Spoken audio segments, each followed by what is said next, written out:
assim, a gente sabe que o ambiente é importantíssimo na criação da personalidade de uma criança, né?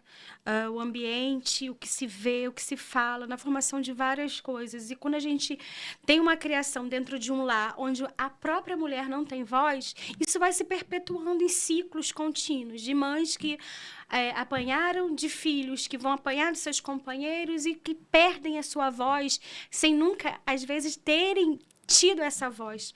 Eu queria falar um pouquinho de perdas aqui, pastor, que eu acho muita, como a gente vai tratar agora um Fica à pouquinho do vontade. antes, pode ser?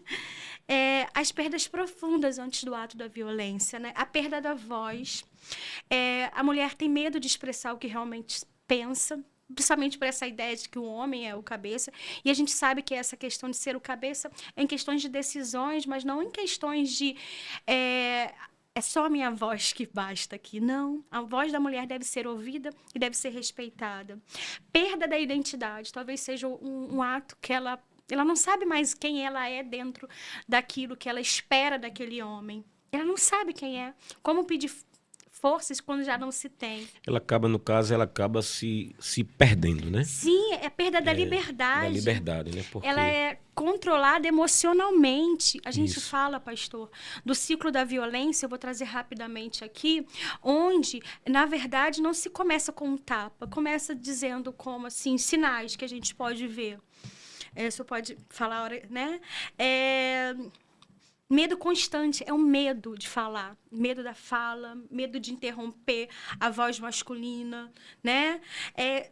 Ele ainda às vezes fala, eu fiz isso com você porque você mereceu. Você me Isso. fez fazer isso com você. Essa é uma frase usada como se fosse uma defesa do homem. E para Quando ela... colocar culpa nela também, para ela se sentir Sim, culpada, na verdade, né? ela é a sensação de ser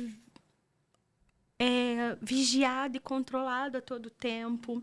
Distanciamento dos familiares. O que a gente escuta dessas mulheres que sofreram abuso, eu já escutei alguns casos de cárcere privado, onde a pessoa perde a liberdade do ir e vir. Eu já ouvi casos, pastor, olha, parece simples, de quando a mulher saía para um shopping, o marido ia com o shopping para ela. Mas quando chegava lá, antes de chegar, ele falava para ela, quem escolhe o teu prato sou eu. Você não vai Misericórdia. escolher no menu o que você vai comer. Aí parece que é simples, não coma isso, não coma aquilo. E aí essa mulher falava para mim, Gisele, eu queria só ir no shopping e poder escolher o que eu vou comer.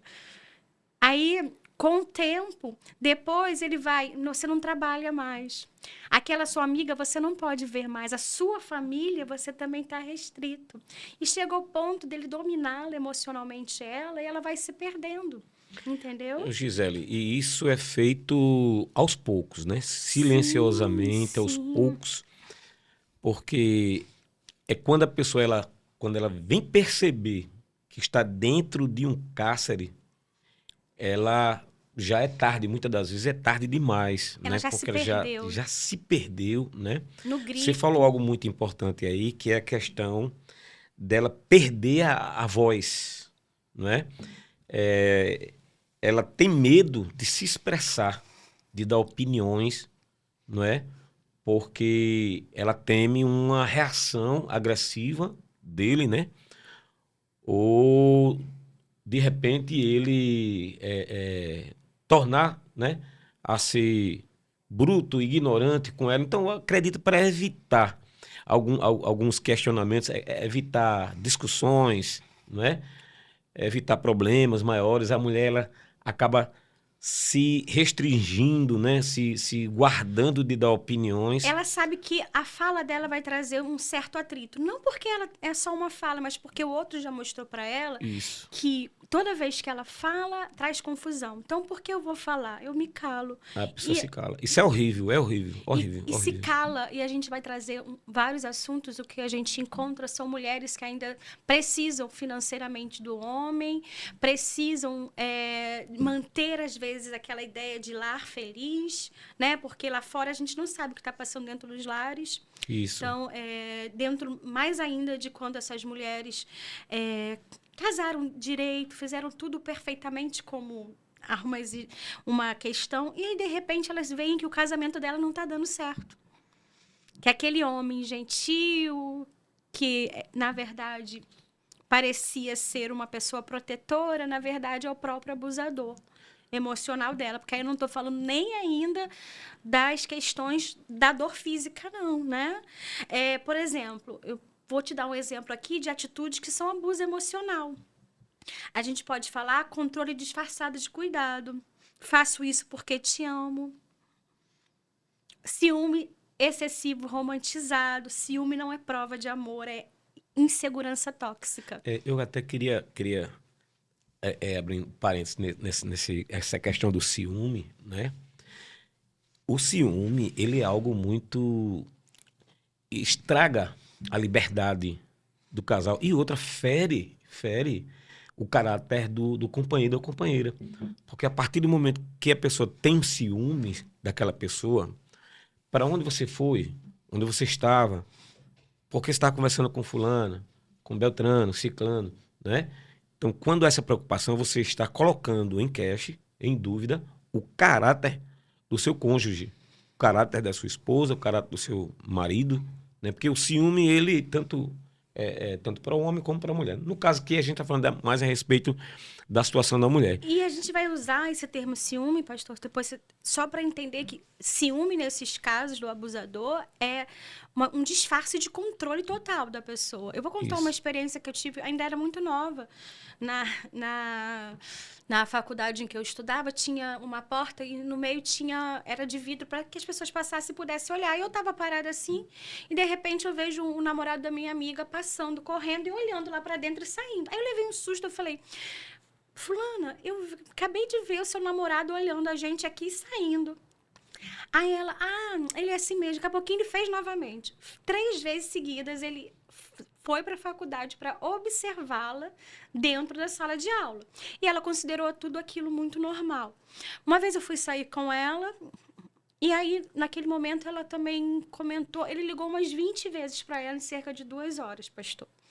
E aí eu conversei com ela, eu falei assim, mas você acha isso normal? Aí ela olhou para mim e falou, não, é porque ele é muito protetor. Olha como, às vezes, o viés que a gente tem, o olhar que a gente tem de proteção é um olhar enganador, não é proteção, Nada é controle. Isso é Como controle. é que uma pessoa liga para outra 2 horas de 20 vezes? Isso não é normal. E eu quero chamar essa atenção agora para os homens, se assim for permitido. Porque se de repente você já vê esses sinais em você de uma pessoa que tem muita insegurança, eu sei que a palavra insegurança é pesada, mas isso é insegurança. Isso tem muito mais a ver com você do que com o próximo.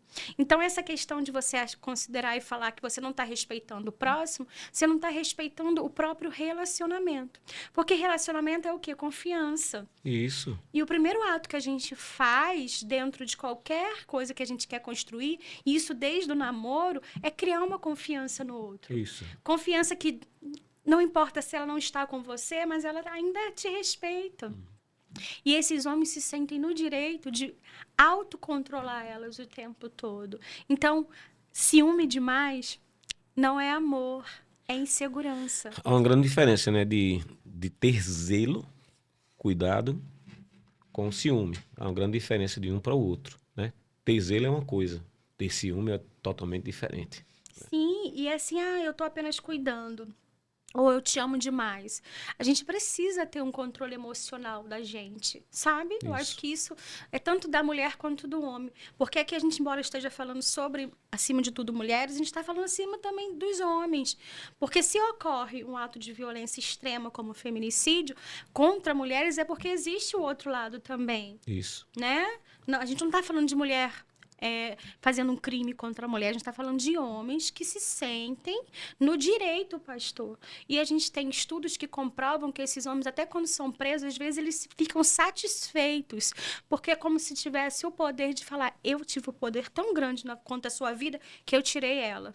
Isso. Olha que coisa tremenda na cabeça. Horrível. Porque a cabeça do homem, se ele não parar e não se analisar que ele está indo por um caminho ruim, ele vai cada vez mais alimentar aquela ideia de que ela só pode estar comigo. E eu nem entrei na questão de quando se separa. Quantos atos de violência a gente vê, a gente liga a televisão, não tem um dia sequer que a gente não vê uma mulher sendo agredida ou até mesmo morta por um homem que se sentiu no direito porque ela não quis mais estar com ele. E você falou da estatística aí, eu vi também que a cada 1 hora e meia, uma mulher, ela é assassinada, é vítima de feminicídio, a cada 1 hora e meia aqui no nosso país. Então é um grande número de mulher, né, que tem passado por isso, né?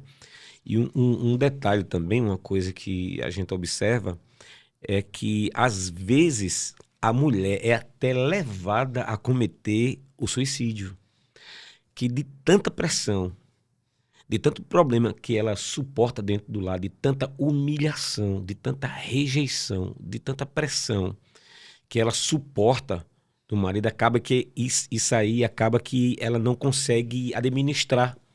A sua alma, ela não consegue administrar isso, né? E aí o que é que vai acontecer? Muitas das vezes ela adoece, muitas mulheres estão com depressão devido ao relacionamento que ela tem tido com o seu cônjuge, um relacionamento abusivo, de traição, né? Acontece muito que a mulher acaba vivendo com o homem trai a mulher constantemente, faz questão que a mulher saiba, muitas das vezes. A mulher, muitas das vezes, acaba encontrando no seu celular, acaba vendo em postagem, acaba chegando até ela de alguma forma, o que o seu cônjuge tem feito, e a mulher não consegue ter força para se separar, para deixar, né, para sair de uma prisão, de um cárcere desse, porque a prisão aí, ela começa na alma, na verdade. Ela está encarcerada na sua alma, né? Está encarcerada sem conseguir se soltar, porque isso começou de forma sutil, compassadamente, não é? E ela foi, algumas algemas foram colocadas nela, né? De forma invisível, mas no campo emocional, ela foi sendo colocada, aprisionada com algemas, com correntes emocionais, e ela não sabe como lidar com isso, não sabe como sair dessa situação, né? E algumas ainda nos procuram um pastor, procuram uma psicóloga para conversar, no intuito de conseguir um direcionamento para poder se livrar, né? Mas algumas não conseguem e têm vergonha. Você falou algo que eu achei muito importante e interessante, Gisele, é aquela pessoa que teve um casamento muito bonito. Você falou aí de alguém que se casou, o casamento foi um espetáculo, coisa linda, e de repente, no passar dos dias, a convivência vai revelando como cada um é. E de repente ela percebe que não casou com aquele homem que ela achava que era, começou a se revelar, né? Você agora há pouco estava falando que o homem promete, né? Antes de começar o podcast, a gente estava aqui conversando, né? O homem promete céus, terra, lua, estrela, flores, aquela coisa, é parte daquele momento da conquista, né? E vai conquistando aos poucos, e quando você menos espera, você se depara com uma pessoa totalmente diferente. Mas aí vem aquela vergonha. O casamento foi tão bonito. Todo mundo falou do casamento, que nós somos um casal perfeito. Aí, muitas das vezes, ela quer manter aquele padrão, mesmo sofrendo.